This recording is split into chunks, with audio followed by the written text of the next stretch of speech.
Now, the Mini we've all been waiting for as the wraps and the gloves come off the supercharged Mini Cooper S.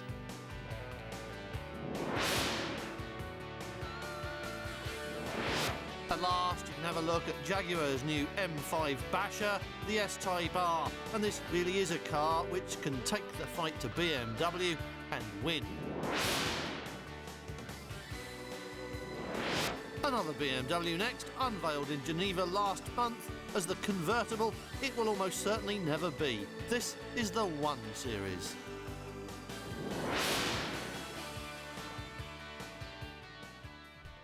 Cast your mind back a couple of years to the Paris Motor Show, where the high point of the proceedings was, without doubt, the unveiling of the long-awaited successor to the much-loved Mini.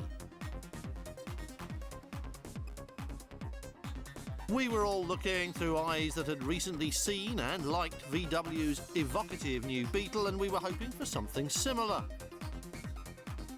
Mini purists were already complaining, saying that any reworking of their beloved icon amounted to automotive sacrilege, whereas others among us were delighted that something so powerfully nostalgic was being given a new lease of life. Mixed feelings all round, in other words, with our sense of loyalty to the old in conflict with our admiration for the new.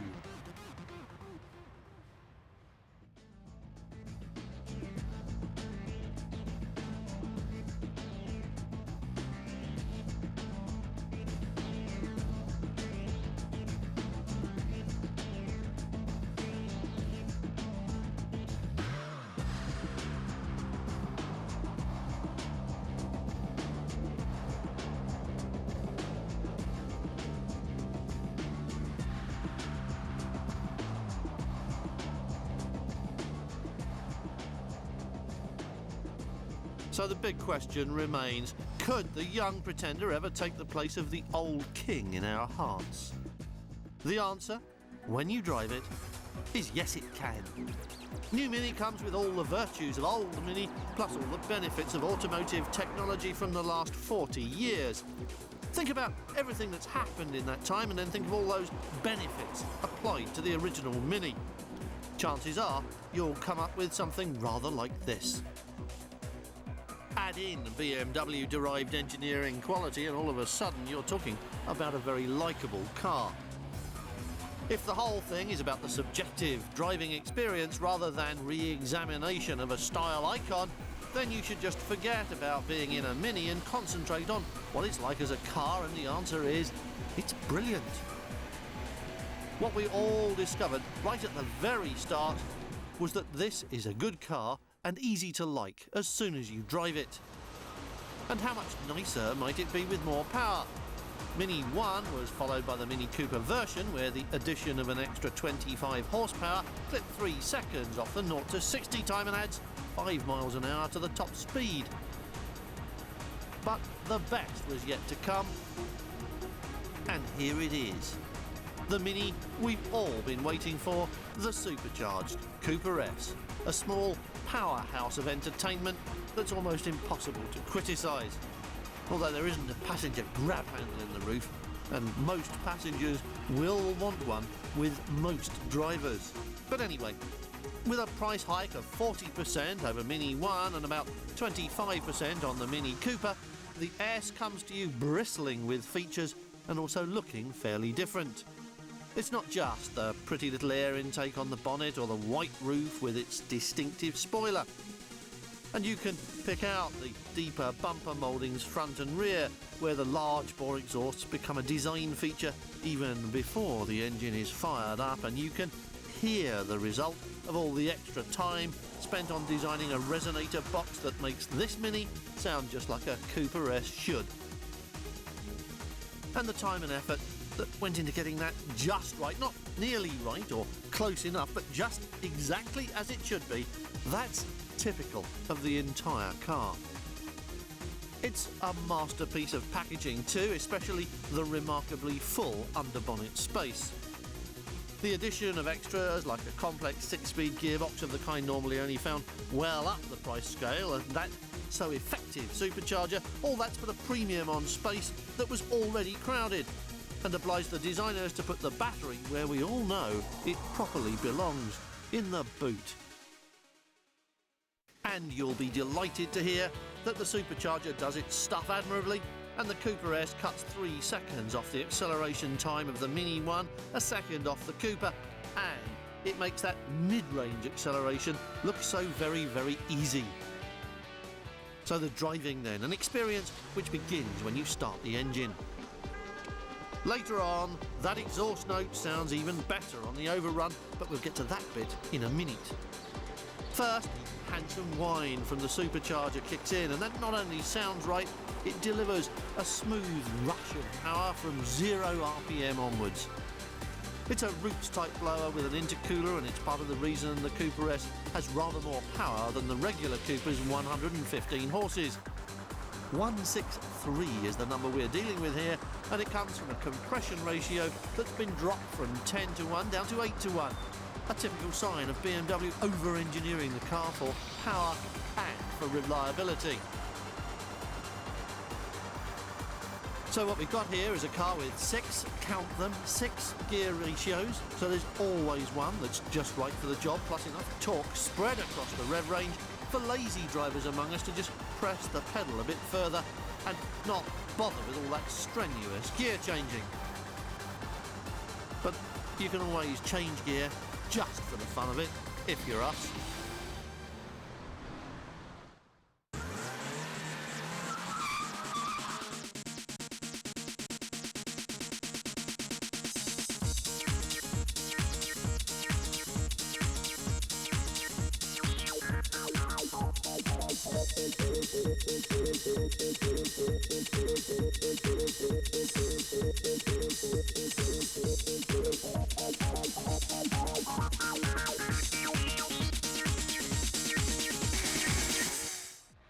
Revised versions of the sports front seats are part of the reason the Cooper S has such an excellent driving position.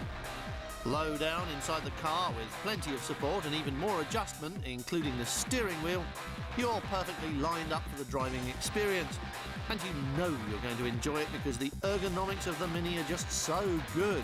This car is tactile in a way that cars are meant to be tactile, full of neat, chunky switches that positively encourage you to turn things on and off just for the fun of turning them on and off. But this is where the Mini Cooper stops being a very comfortable and attractive car about town and starts being a complete hooligan, a car which does so much for the driver that it truly flatters your skills and, of course, your ego as well. Just like the faithful little brick it replaces, the Cooper S is glued to the road by some kind of engineering osmosis that almost nothing can upset. Chassis-wise, this level of grip and chuckable neutrality is normally only equalled by go-karts, and we have to say that Cooper S imparts the same sort of smile to its users. The pleasure of being made to feel like Michael Schumacher by the dynamic abilities of a car this pretty is boosted by the flawless engine and gearbox.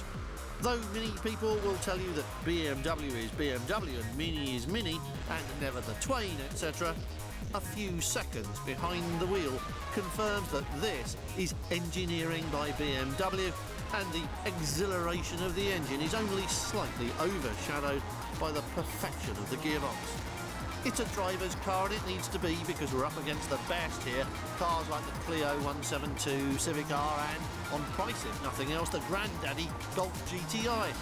The Cooper S cost rather more than a 206 GTI, the same as the Clio and a bit less than Civic R. So there is a style premium in its pricing. But from launch, it set itself the target of being the next generation of a car that was a style and performance icon, a very tall order indeed. Against a background of our unwilling but undoubted reservations concerning the rights and wrongs of messing with nostalgia, we'd like to say that it has met that target. We were hoping to report that Cooper S has come up to all our expectations. After driving it, we're unable to make that statement. What we have to say is that Cooper S has exceeded our expectations on every level and in every way. It's impossible not to admire and enjoy a car like this, and we found it as inspirational as the original Mini. sheer pleasure of a kind which is not usually available to the motoring public, and certainly not at this price or at this level. Mini's going fantastically well in the UK and all around the world, and the past year of Mini sales have just really been building up to the Cooper S. Everybody's looking forward to it. It's an iconic name, and the car, you know, it's going to do the business. It's going to really set the Mini brand alight. If you hadn't already guessed it from everything we have already said, we really do like this car a lot. It's exactly what it's meant to be, one step beyond the Mini Cooper and in a class of its own. It's well conceived, well designed and well engineered, and it's got the heart and soul of a Cooper S. We can find little or nothing to complain about, apart from the missing grab handle, of course. More excellent engineering next as we look at the new flagship from Jaguar that's going to give BMW a hard time in the posh car segment.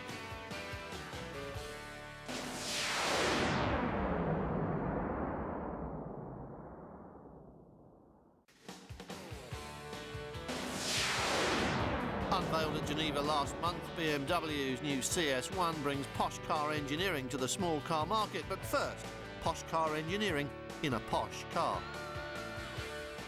Jaguar Rebirth was heralded with the arrival of Ford ownership and cash, the rebranding of the Stuart Ford Formula One team as the somewhat directionless Jaguar team, and then membership of the Blue Oval's Premier Auto Group, where it joined the other prestige nameplates.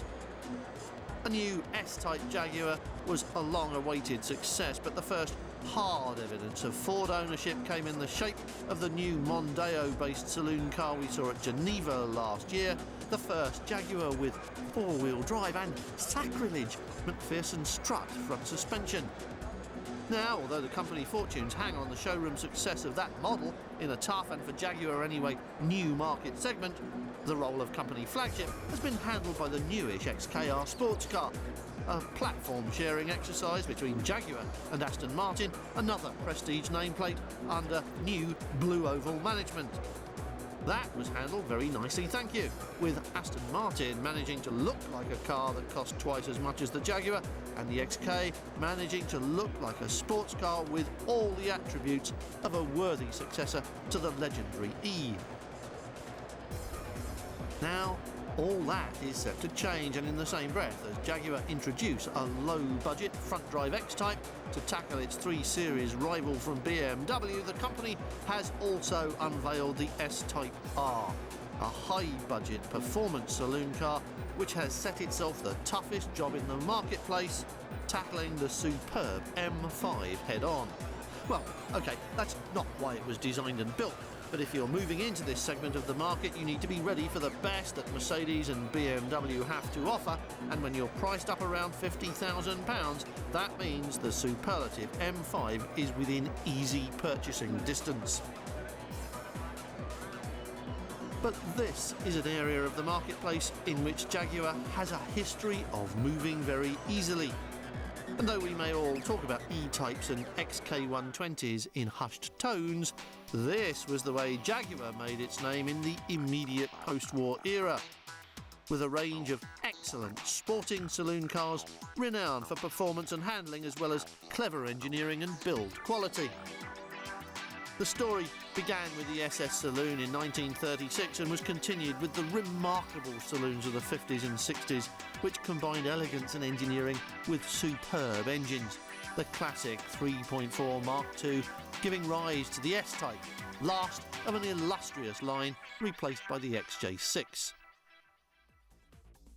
Thus, the new S-Type is successor to a long and illustrious heritage with a very convincing sporting pedigree, and the creation of a top-of-the-range version, which Jaguar have decided to designate as the R, is no mere marketing man's pretension, but a logical continuation of an existing brand identity.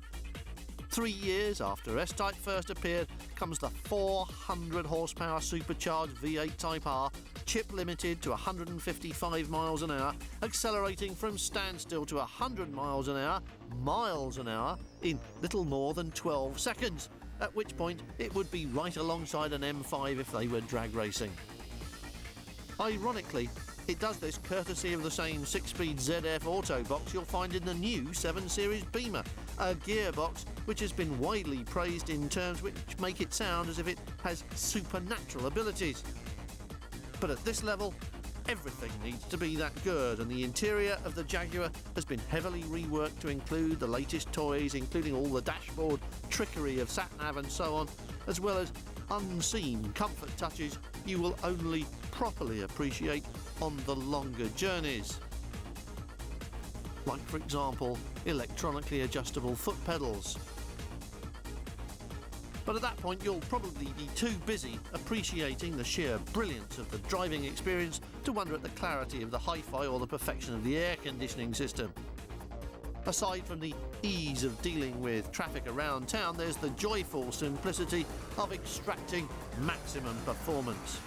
You just put your right foot down and watch the numbers whiz past on the rev counter and the speedometer. And trust me, they will whiz past, because the combination of an outstanding V8 and a 6-speed gearbox throws the all but 2 tons of executive saloon up the road at a race of knots which mere statistics cannot adequately convey, and yet with a complete absence of fuss and bother. But that gearbox doesn't just rush resolutely onwards in search of the easiest cruise. It monitors your driving style and reacts accordingly.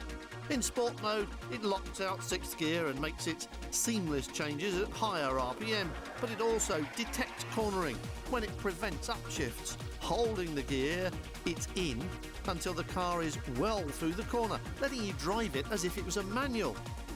It's very good, this car. Not quite the full-blooded experience you may get from the M5, but only because it's so very good at concealing just how hard it's working on your behalf. It's taken the fight all the way to Munich, and even without the cachet of the M-Power badge, it could easily come out on top.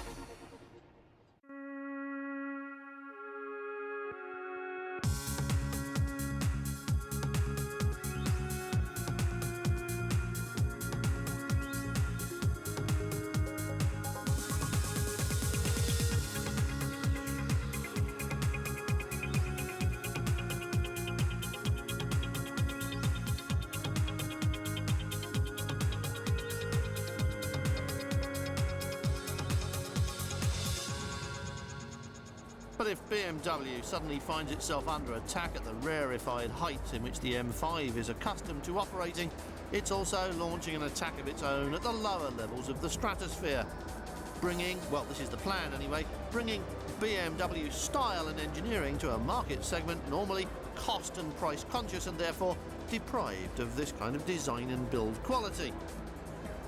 The arrival of a baby BMW, a 1 Series, to fit beneath the compact in the marketplace is no surprise, and we've seen pictures and drawings in the motoring press many times.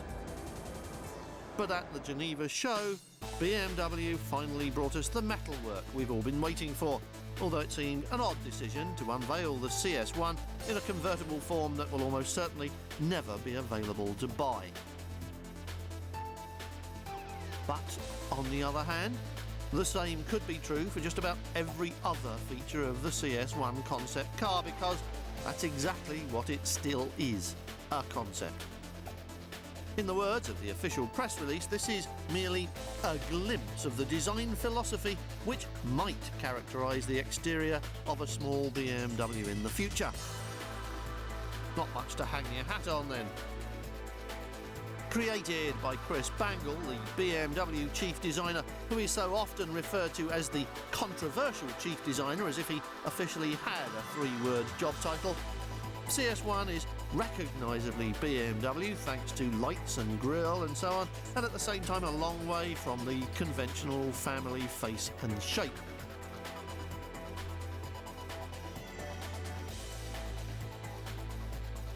The CS1 has managed an attractive modern shape which wouldn't look out of place in your office car park right now, and that's a good sign that it will never be built looking like this, because it'll be out of date before it hits the showroom.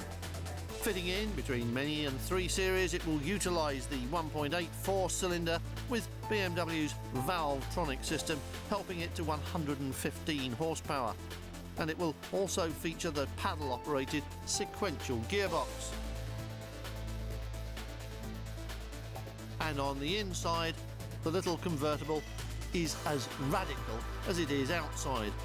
And the choice of convertible makes a lot of sense if BMW are more committed to the car's interior styling than the exterior. The roofless body lets us all have a good look at a design language that's both radical and attractive, as well as consistently BMW. So consistently that it includes the iDrive system we've only seen higher up the range so far, and this is a clear indication of BMW commitment to its mouse-driven computer command centre, which combines the controls for just about everything except steering and brakes into one LCD screen. BMW think this easier than finding separate controls around the cockpit, and that may be true, but we'd have to spend more time with it before we decide. Other touches of modernism we have no reservations about, except perhaps the bi-xenon arrangement at the front. Those so-called eyes apparently give CS1 an alert, refined and dynamic look. LED lights at the rear have a similar appearance, but also improve functionality and perception. They come on quicker, important in a brake light. They shine brighter and they're designed to be better seen. All highly laudable stuff. Now that BMW has ended its Rover excursion and settled its relationship with Mini, approval for the long-discussed Baby Beamer has finally been given, and it should be available in 2005, when it will be priced at Mini money, from just above Mini 1 to just above Cooper S.